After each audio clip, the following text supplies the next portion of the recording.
ایک صحابی کا پیغام آیا ان کی بیگم کا کہ وہ مر رہے ہیں لیکن کلمہ نہیں پڑھا جا رہا.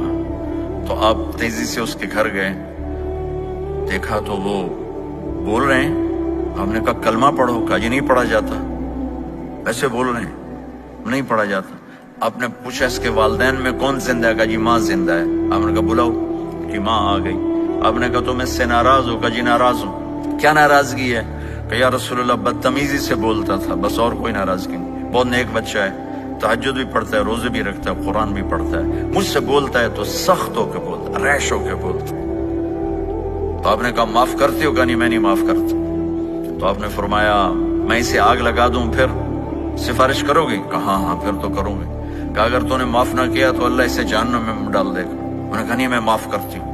جب ماں نے کہا میں معاف کرتی ہوں، آپ نے کہا کلمہ پڑھو، تو اسے کہا لا الہ الا اللہ، اور اس کی جان نکل گئی. پھر آپ نے ان کا جنازہ پڑھایا اور فرمایا کہ جس نے ماں باپ کو دکھ دیا اس پہ اللہ کی لعنت، اس پہ زمین آسمان کی لعنت. ان کی نہ نماز قبول ہے، نہ روزہ قبول ہے، نہ صدقہ قبول ہے. تو مجھے آپ اکثر نوجوان نظر آ رہے ہیں، آپ فیملیز والے ہیں، اپنے ماں باپ کو عزت دیں، اپنے ماں باپ کے پاؤں دھو کر پئیں، ان کی دعا لے لیں. وہ دعا آپ کو کہاں سے کہاں پہنچا دے گی. ماں باپ کی دعائیں وہ کام کرتی ہیں جو نہ امریکن ڈالر کرتا ہے، نہ کینیڈین ڈالر کرتا ہے، نہ برٹش پاؤنڈ کرتا ہے، نہ پاکستانی ہندوستانی روپیہ کرتا ہے.